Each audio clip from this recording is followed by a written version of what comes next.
Bien, ahora vamos a hablar de la Reforma Protestante. La Reforma Protestante es un tema muy controversial, muy espinoso, podríamos decirlo también, porque puede herir susceptibilidades de las personas. Pero nosotros, como estamos en una sesión de filosofía, entonces entendemos que esto es parte de la historia de nuestra humanidad y lo tenemos que ver desde un punto de vista crítico y desde un punto de vista neutro, con un espíritu de análisis y de crítica no para mal ni para positivo, sino simplemente para elaborar un propio juicio más fundamentado sobre la transición de la Iglesia Católica a otra circunstancia en la que predominó por más de 1000 años durante la Edad Media. Bien, la Reforma Protestante fue el origen de una serie de cambios que eran necesarios que se hicieran dentro de la Iglesia Católica. La Reforma Protestante se originó en el siglo XVI, es decir, específicamente en el año 1517. ¿Qué pasaba en México en 1517 y qué estaba pasando en Alemania en 1517? Bien, cuando se da la Reforma Protestante en Alemania en 1517, aquí en México en 1517 estaba llegando por primera vez a nuestro país, a nuestra tierra, a nuestro territorio, Hernán Cortés. Es decir, ya había llegado ya había llegado Francisco Hernández de Córdoba en 1516. Miento, en 1517 llegó Francisco Hernández de Córdoba, 1518 Juan de Grijalva y 1519 Hernán Cortés. Estaba yo mal con los datos. Entonces, 1517 fue la primera expedición que realizaron de allá de Cuba los españoles a territorio mesoamericano, para llegar a las tierras de lo que hoy conocemos como México y lo que fue la Nueva España. Entonces, estaba entrando un proceso casi ya de exploración y de conquista o de invasión a México. Faltaban 2 años para que se hiciera la invasión. Y en Europa estaba aconteciendo otro fenómeno muy importantísimo que revolucionó el mundo por completo, que fue la Reforma Protestante. Bien, ustedes pueden ver allí en el mapa que está en esa ilustración, todos los países que están con amarillo, más con naranja, específicamente color naranja, como Portugal, España, Francia, Austria, Polonia, Italia y el país de Irlanda, son católicos. Hasta la fecha, bueno, sigue siendo su mayoría católica, pero en ese tiempo eran donde estaba extendido el catolicismo. Aunque casi toda Europa y muchas partes de otros países tenían otras creencias religiosas. Esos países que ustedes ven en color amarillo, me voy con el color amarillo, como lo es Suiza, los Países Bajos y Escocia, se vuelven luteranos, perdón, se vuelven calvinistas por Juan Calvino. Y los que están en verdecito, en verde agua, son los países luteranos, como Alemania, Prusia, Suecia, Noruega, son los que se convierten al luteranismo. Y el que está como en color café o rojo, más rojo, naranja, es anglicano, es una corriente también religiosa anglicana y es el país de Inglaterra. Ok, quiero que tengan esa visión porque esos son los elementos que vamos a hablar ahorita aquí. Bueno, antes de hablar de Martín Lutero, que fue el que hizo la Reforma Protestante, quiero que sepan cómo era la situación de la Iglesia Católica. Algunas cosas ya se las mencioné en la época medieval. La situación alarmante o preocupante era más esta: las indulgencias, que ya les había hablado. Se vendía el perdón de los pecados. El Papa León X había decidido construir la Basílica de San Pedro, la que hoy vemos ahí en el Vaticano, en Roma, y no trepidaba en exprimir al máximo a los cristianos para sacarles su dinero. Entonces quiere decir que la construcción del Vaticano fue a raíz de la venta de indulgencias. No quiere decir que solamente con eso, ¿no? Pero las indulgencias contribuyeron para crear esa ciudad-estado que está allí, que tiene, que de hecho sabían ustedes que el Vaticano es una ciudad-estado, que no se deja regir por el gobierno o por el presidente de Italia, sino que tiene su propia constitución, su propia autonomía. Tiene su propio banco, sus propias universidades, sus propios colegios. Todo lo tienen como en autonomía e independencia. También otra situación preocupante era las dispensaciones, es decir, que se pagaba cierto dinero por violar alguna ley canónica. Eso lo hacían dentro de el mismo clero, los clérigos dentro del catolicismo, sacerdotes, ministros, arzobispos, etc. También se vendía, estaba la simonía o la compra y venta de puestos eclesiásticos. Alguien quería subir de puesto de rango, pues pagaba dinero y podía obtener ese cargo. El nepotismo, también se nombraban a familiares con cargos mejores y mejores pagados, con mejores ingresos dentro del clero. Y estaba la inmoralidad religiosa de los clérigos. Y cuando hablamos de inmoralidad, hablamos de que ya se sabía de que los ministros, sacerdotes, obispos o arzobispos tenían una red de prostitución, tanto pederastia, es decir, que se metían con niños, y también de que se metían con feligresas, y pues todo ese tipo de cosas que eran aparentemente clandestinas y ocultas, la gente se dio cuenta y lo sabía. Entonces, pero hubo un personaje que dentro de la misma Iglesia Católica fue quien los atacó. Es decir, no fue una gente externa quien los puso en la mira, quien les puso el dedo, sino fue un mismo sacerdote de la Iglesia Católica el que los desmanteló y los hizo ver todo eso públicamente y descaradamente. Entonces, la reforma se da en tres países específicamente, en Alemania, en Suiza y en Inglaterra. En Alemania está el luteranismo, que es de Martín Lutero. En Suiza, el calvinismo de Juan Calvino. Y en Inglaterra está el anglicanismo, que lo realizó el rey Enrique VIII. Ya vamos a ver, ahí sí ya no fue un personaje, fue un rey. Bueno, Martín Lutero, vamos a empezar con el luteranismo. Él fue el personaje clave aquí en la Reforma Protestante. Martín Lutero, pues estudió teología en la Universidad de Wittenberg. Me gustaría contarles la biografía de Martín Lutero, pero no tengo tiempo para contarles. Está muy, muy interesante su biografía de todo, cómo fue la transición, porque él estaba estudiando Derecho y de pronto dejó de estudiar Derecho para meterse al monasterio a estudiar teología, a estudiar para ser sacerdote, un monje. Bueno, es muy interesante toda su visión, pero él, a grosso modo se los comento, cuando se mete bueno, su transición es que un día, mientras iba de la universidad a su casa, iba montado en caballo y hubo una lluvia con tormentas y relámpagos y cayó un rayo en un árbol e inmediatamente en su pensamiento dijo el nombre de una virgen o de una santa, no sé cómo se llama, mencionó el nombre de la virgen. Si me salvas y si vivo de esto, me convierto en monje. Y entonces al despertar de ese impacto que tuvo cerca del rayo que le cayó cerca, se convirtió y dejó lo que es la abogacía y se mete a estudiar teología. Pero todas las veces que estudiaba teología, él sentía que Cristo o que Jesús de Nazaret lo estaba observando y que sabía todos sus pecados, y él todos los días se latigaba, se autoflagelaba por sus pecados. Y dice que a cada hora dentro del monasterio se iba a confesar. Cada hora se iba a confesar con los padres que le daban clase. Entonces llegaron tanto que los sacerdotes, los padres que le daban las clases, decían, bueno, tú Martín, ¿qué no tienes otra cosa más que hacer o te estás evadiendo tus responsabilidades aquí en el monasterio? Porque era como un convento, por tal venir a confesarte a cada rato, pues qué pecados estás cometiendo, ¿no? ¿Y qué pecado podía cometer un monje allí si estaban todos encerrados? Bueno, a lo mejor que se le robaran la pieza de la comida, ¿no? Por ejemplo, la pierna de pollo se la quitó su hermano, el otro monje, no sé.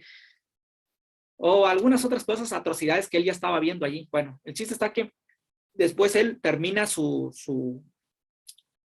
estudio de teología, y cuando iba a dar la misa, en la primer misa en su país, sus padres acudieron, todos estaban ahí esperando, y en el momento de hay un concepto místico que le llama, la Iglesia Católica se llama transustanciación. La transustanciación es cuando el sacerdote agarra la copa y pone la hostia y empieza a recitar: este es el cuerpo, el pan de vida de Cristo que bajó del cielo y que se convierte en, no sé qué es lo que dicen, qué es la letanía que rezan ahí o que se dicen, no lo recuerdo. Y ahí es donde dicen que esa hostia se convierte, milagrosamente se convierte en el cuerpo de Cristo. Pero eso los seres humanos no lo vemos. Según la Iglesia Católica, eso es lo que afirma y dice y sostiene, que ocurre esa transustanciación. Es decir, se cambia esa sustancia de harina por una sustancia de un cuerpo de Cristo. Pero eso no lo vemos. Entonces Martín Lutero, cuando estaba haciendo eso, no pudo, y dejó la hostia y el vino y se fue, se salió, y todos se quedaron así como, ¿qué pasó? Y ya no hubo misa, y se sintieron avergonzados sus padres porque Martín Lutero no terminó la primer misa que estaba oficiando, la primer misa que estaba haciendo oficialmente. Pero Martín Lutero luego le preguntaron, lo regañaron pues los sacerdotes, sus altos funcionarios, y dijo que no podía creer que sus manos pecadoras tenían la capacidad para que esa hostia, para que esa harina se convirtiera en Cristo. Y dijo, no puedo, es imposible. Bueno, a partir de ahí ya empezaron a tener como mal concepto a Martín Lutero, y entonces Martín Lutero empieza a leer la Biblia y a estudiar la Biblia, y da una transición Martín Lutero que había leído la Biblia a escondidas, porque no le dejaban leer la Biblia a él, a escondidas leía la Biblia, y estaban en latín, porque él sabía latín, pero su idioma oficial era el alemán, porque él era de Alemania. Y una ocasión que dice que iba subiendo las escaleras en Roma, porque fue a visitar Roma, supuestamente las escaleras donde Jesús de Nazaret había subido allá en la muerte del Calvario, y según que las llevaron para Roma, y todos cuando subían tenían que subir hincados, y había una letanía que tenían que ir leyendo mientras subían hincados. Toda la gente que tenía que entrar a subir al palacio o al domo donde estaba la capilla, pues tenían que hacerlo así de esa manera.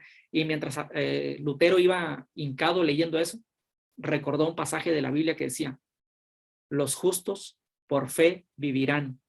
Y ahí se paró, bajó las escaleras y se regresó a su país y fue a escribir 95 tesis. Aquí nos dice el texto. Criticó la situación en la que se encontraba la Iglesia Católica, y en 1517 hizo pública su protesta redactando 95 tesis que clavó en la puerta de la iglesia de Wittenberg, ahí en Wittenberg, donde era su iglesia, donde él iba a oficiar la misa. Ahorita vamos a hablar de esas tesis, qué fue lo que redactó, qué fue lo que se le vino en pensamiento cuando estaba ya subiendo las escaleras en Roma. El Papa León X lo condenó y lo excomulgó por considerarlo un hereje por escribir esas 95 tesis. Entonces, Lutero se convirtió en un dirigente de un movimiento religioso conocido como la Reforma, y fue el primero en traducir la Biblia del latín al alemán. Ya estaba la imprenta, entonces con la imprenta pues él ya tradujo la Biblia a escondidas, porque no lo dejaban traducirlo así literalmente, porque él ya estaba excomulgado, así que a escondidas, y empezó a traducir la Biblia, y era perseguido para poder agarrarlo y cuestionarlo, llevarlo al papado para que hicieran todo un juicio por su conducta de hereje. Bueno, el luteranismo se le llama así a los partidarios, a la gente que siguió el pensamiento o la filosofía de Martín Lutero. Martín Lutero decía en su tesis, estas son algunas de sus tesis, que el hombre solo puede salvarse por su fe. Es decir, si tiene fe será salvo, y por la gracia de Dios, porque Dios le concede ese favor de salvación. No por las buenas obras, como la Iglesia Católica había enseñado, que si haces buenas obras vas a ganarte el terreno del cielo, ir al paraíso. Pero Martín Lutero se dio cuenta que dijo que no. No es por estar haciendo letanías, no es por estar haciendo plegarias, no es por estar haciendo esos, ¿cómo se le dice? Cuando se van hincados, como la Virgen de Guadalupe, que se van hincados 5, 10 kilómetros y las rodillas les van chorreando sangre, esas penitencias, porque hacía penitencias, él se autoflagelaba y pensaba que mediante la autoflagelación, las penitencias que él hacía día tras día, Martín Lutero se iba a salvar, pero como leyó un pasaje en Habacuc, en el libro de Habacuc, en el Antiguo Testamento, que dice, el justo por su fe vivirá, entonces se dio cuenta que no era necesario hacer buenas obras, sino nada más bastaba con creer en Dios, en Jesús de Nazaret, tener fe en él y que ya la gracia de Dios se le iba a dar para la salvación. Y nada más. También otra cosa que dio otra tesis era que la relación entre Dios y el ser humano era individual, es decir, que no había necesidad de ir con un papa, hoy en día con un pastor, con un ministro, con una otra persona para tener una comunión con Dios, sino que el hombre la puede tener directamente con Dios, orando o charlando con Dios, ¿no? Entonces, ahí de esa se deriva otra tesis, que es la que Dios es el único que perdona los pecados, no los sacerdotes. O sea que el ser humano no puede perdonar pecados porque todos los seres humanos, dice la Escritura, dice la Biblia, que todos los seres humanos son pecadores, todos. Ni uno hay bueno ni justo, nadie. Entonces, ¿cómo puede ser posible que un papa, que un sacerdote pueda perdonar los pecados de otra persona siendo que él también es pecador? Entonces, Martín Lutero entendió eso y clavó eso también, esa tesis ahí, que los pecados solamente los perdona Dios o Jesucristo, no el Papa ni el ser humano, no tienen la capacidad. Otra tesis, la interpretación de las Sagradas Escrituras no es exclusivamente del clero o de los sacerdotes, sino de cada persona. Entonces estaba poniendo aquí Martín Lutero que las personas fueran a comprar su Biblia o que tuvieran su Biblia, aunque como no había dinero y no se habían traducido muchas Biblias, no se habían impreso muchas Biblias, entonces por eso se estaba haciendo la traducción al alemán, porque en cada país ya querían leer la Biblia, pero no había cómo, porque la Biblia estaba en latín y había que traducirla al idioma oficial de cada país, de cada nación. Entonces, aquí ya los estaba evidenciando literalmente a la Iglesia Católica. Uno, desmoronando todo lo que era la fe en la que se construye la Iglesia Católica, la salvación por fe y por gracia, no por buenas obras. Una relación directa y comunión con Dios, no a través de un sacerdote o a través de un papa. Que todo ser humano tiene derecho a leer y a escudriñar las Escrituras para su propio beneficio. Y otra tesis era que solamente hay dos sacramentos, el bautismo y la Eucaristía. Es decir, el bautismo era bautizar a los niños y la Eucaristía era llegar dentro de la misa y comer la hostia. Y nada más. Pero muchos otros sacramentos que tenía la Iglesia Católica no eran válidos según el punto de vista de Lutero. Entonces, como el luteranismo fue muy famoso, surge un personaje que se llama Juan Calvino. Juan Calvino retoma las ideas de Martín Lutero, pero le da otro vuelco. Es decir, este personaje también, que eran monjes, abandonan el catolicismo y se convierten y empiezan a decir, bueno, pues ahora vamos a agarrar la Biblia como nuestro único instrumento y vamos a crear nuestra propia forma de enseñanza, nuestras doctrinas, y empiezan a crear otro movimiento. Entonces aquí con este personaje se crea lo que es el calvinismo. Pero Calvino lo retoma porque también surgió otro personaje que se llama Ulrico Zwinglio, quien fue el iniciador de la Reforma en Suiza. Entonces, Zwinglio lo hizo en Suiza, Calvino lo retoma y empiezan a esparcirse el calvinismo también por muchos otros países, como ya lo vimos en el mapa. ¿Y qué era la diferencia? La diferencia es que el calvinismo, o lo que decía Zwinglio, era que el hombre nace predestinado para la salvación o para la condenación eterna, para una o para dos, y que Dios solamente va a conceder salvación a un grupo selecto, escogido para toda la eternidad. Aquí ya se contradice con el Martín Lutero, porque por ejemplo Martín Lutero decía, si tú tienes fe, te salvas, pero aquí ellos están diciendo, no, Dios solamente va a elegir o va a salvar a un grupo selecto. En lo que sí coincidían eran que la Biblia era la fuente la fuente de la verdad eterna. Eso sí coincidían con Martín Lutero. Y que el arrepentimiento, decían el calvinismo, o los calvinistas hasta hoy en día dicen que el arrepentimiento no lleva al hombre a la salvación. Es decir, que yo me arrepienta de mis pecados por sí mismo no me va a salvar, porque tengo una naturaleza pecadora. Entonces, por más que yo me arrepienta, no me voy a salvar, sino que se necesitan otros elementos más para lograr la salvación. Esa es una de las propuestas del calvinismo. Y el anglicanismo, ¿cómo surge en Inglaterra? Bueno, eso está muy interesante. Cuando tengan la oportunidad de ver la película La Otra Bolena, La Otra Reina, así se llama, La Otra Reina, la pasan en... Son películas hollywoodenses, ¿no? O se llama Ana Bolena también, se llama la película. Sucede que el rey Enrique VIII estaba casado, el rey de Inglaterra estaba casado con Catalina de Aragón, pero esa señora no le había dado un hijo que lo sucediera en el trono. Entonces, este señor estaba angustiado porque no tenía quién lo iba a suceder en el poder cuando él se muriera. Entonces, decidió anular su matrimonio para poder casarse con Ana Bolena.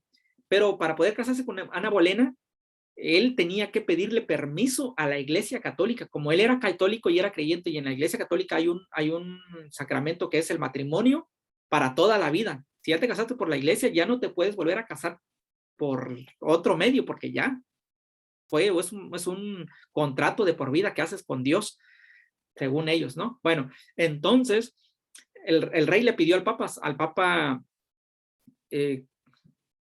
Clemente, no me acuerdo cómo se llamaba el Papa. Clemente, sí, Clemente VII, le dijo, oye, pues me quiero casar con Ana Bolena, disuelve mi matrimonio con Catalina de Aragón. No, hijo, no puedo, ya estás casado con ella, ya no se puede, ya no te puedes volver a casar. Entonces el rey Enrique VIII, pues decidió romper todo vínculo con la Iglesia Católica y con los ministros y con todo eso, y dijo, no más catolicismo, y decidió fundar su propia Iglesia Nacional, y él como dirigente y como jefe supremo a ese tipo de corriente de iglesia, él le llamó, o pensamiento religioso, le llamó anglicanismo. Y también tenían como doctrina la fe, la Biblia como base de la fe cristiana, o sea, no era ¿cómo se dice? Hay un documento que leen los sacerdotes en la iglesia de los domingos. Bueno, no recuerdo, pero no es la Biblia la que utilizan. Y también los dos sacramentos, la Eucaristía, el bautismo, y que no hay veneración de santos o imágenes o todo ese tipo de idolatría. Entonces, el anglicanismo prohibió todo ese tipo de situaciones, de no adorar vírgenes, a santos, etcétera, etcétera. Esa era la corriente anglicanista. Ahora, consecuencias de la reforma. ¿Qué trajo como beneficios? Varias regiones de Europa consiguieron su independencia política, religiosa y cultural, o sea, fue muy favorable para muchas naciones en lo económico, lo político, lo cultural. Durante la Reforma Protestante, se llama protestante porque protestaron los mismos sacerdotes católicos, protestaron contra la Iglesia Católica, por eso se llama protestante. Durante ese periodo, las lenguas nacionales y la literatura fueron estimuladas a través de la difusión de textos religiosos escritos en lengua materna de cada región y no ya en latín, sino que aquí donde dice que las lenguas nacionales fueron estimuladas, es decir, se estimuló la lengua del francés, el alemán, el polaco, en cada una de todos esos países se volvió a su misma lengua, ya no al latín, se dejó el latín, se empezó a escribir libros, poesía, todo en latín, en el idioma oficial o materno de cada nación. La educación fue estimulada por las nuevas vías, por las nuevas ideas, y se fundaron escuelas, ahora ya con un pensamiento más moderno, ya no tan, más científico, ya no tan religioso teológico. Y la religión dejó de ser un monopolio de una minoría clerical privilegiada y pasó a ser una expresión más directa de las creencias populares. Sin embargo, la intolerancia religiosa, es decir, el pensamiento del Papa y de todos sus secuaces y todo el clero, no se iba a quedar ahí, se mantuvieron firmes, por lo menos durante más de un siglo se mantuvieron firmes, y pasando ese siglo que dejaron que estuvieran así como que estaban, es que mantenían a Lutero, lo llamaban a juicio, luego lo encerraban, lo llamaban a juicio, lo encerraban, y luego fue perseguido Zwinglio, fue perseguido Calvino, fue perseguido también John Wycliffe, algo así se llama, otro personaje que también en Inglaterra tradujo la Biblia del latín al inglés. Y pues todo hubo un proceso, pero la Iglesia Católica durante ese lapso no hizo nada más que hasta cuando llegó un movimiento que se llama la Contrarreforma. Ahora, como la Iglesia Católica no se quería quedar con las manos vacías, bueno, dijo, pues tenemos que hacer algo contra toda esa gente que se está saliendo, porque además se le estaban perdiendo toda la gente que se le iba, porque ya no estaba llegando ofrenda, ya no estaba llegando diezmo obligatorio, porque el diezmo era obligatorio, te obligaban, y si no lo pagabas, pues te latigaban y te tachaban como hereje y te torturaban con la Inquisición. Así que el diezmo era obligatorio, y si no tenías dinero, lo que tenías en tu casa de propiedades, gallinas, vacas, caballos, burros, lo que tuvieras, tenías que darlo a la iglesia. Entonces, se le estaba perdiendo el dinero, el poder político, el poder económico y social, se le desmoronó a la Iglesia Católica. No solo con el renacentismo, que fue en 1350 más o menos el renacentismo, en 1492 ya cae la época medieval, se cae todo el poder de la Iglesia Católica, pero se mantuvo en el religioso, ya no tenía influencia tanto en lo económico, en la ciencia, pero sí seguía conservando su poder hasta 1517, cuando el monje benedictino, o no sé qué corriente tenía este Martín Lutero, o Agustino, creo que era Agustino. Resulta que él contradice todos esos principios o esos dogmas, esas verdades absolutas o incuestionables para la Iglesia Católica. Entonces, él es donde dice, ¿saben qué? Pues hasta aquí se rompe todo eso. Y entonces la Iglesia Católica, con orden del Papa convocan a un concilio, al concilio de Trento, ahí en ese pueblo, y hacen, el concilio de Trento va desde 1545 hasta 1563, fueron varias reuniones que tuvieron en diferentes países, donde se promulgaba o donde se incitaba por medio del Papa o por orden del Papa a que todos los sacerdotes, todos los clérigos y toda la Iglesia Católica en todos los países a reafirmar sus dogmas, sus verdades, es decir, que la salvación es por obras, que el Papa o que el sacerdote puede perdonar pecados, que la Biblia no es la única fuente de verdad, que también existen otros, lo que era el catecismo y no sé qué otros documentos utilizan ellos. Y bueno, a contradecir todo lo que Martín Lutero les había dicho, ¿no? Entonces, lo que sí hizo es prohibió la venta de indulgencias momentáneamente porque la gente se dio cuenta que ya no iba a poder, ya no iban a querer pagar por eso. Entonces sí prohibieron la venta de indulgencias, pero autorizaron la fundación de seminarios para la educación del clero y también crearon la Compañía de Jesús, la famosa Compañía de los Jesuitas, que hasta hoy en día sigue vigente y tiene mucho poder, mucha influencia política, social en la vida de las personas y en muchas otras doctrinas. Esto es, grosso modo, el pensamiento del pensamiento medieval al pensamiento renacentista. Y dentro del pensamiento renacentista está pues la reforma y la contrarreforma, porque recuerden que el Renacimiento abarcó del siglo XIV hasta el siglo XVII. Entonces, y la reforma fue en el siglo XVI. Entonces, ahí dentro de la reforma y la contrarreforma, forman parte de lo que es el renacentismo.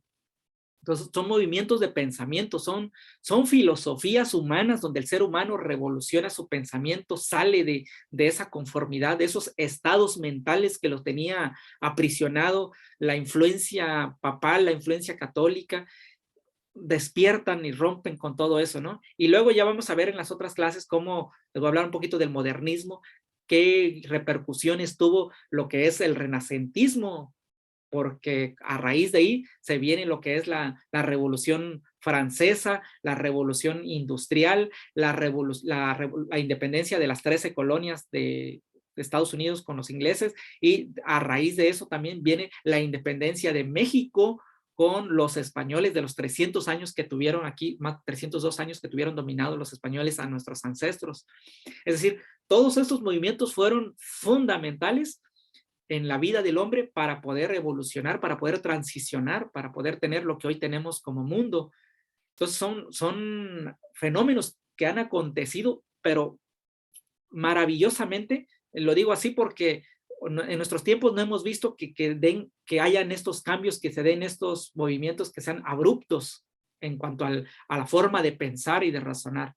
Bueno, hasta aquí voy a suspender mi charla, voy a dejar la grabación para quedarme con ustedes y ver sus comentarios.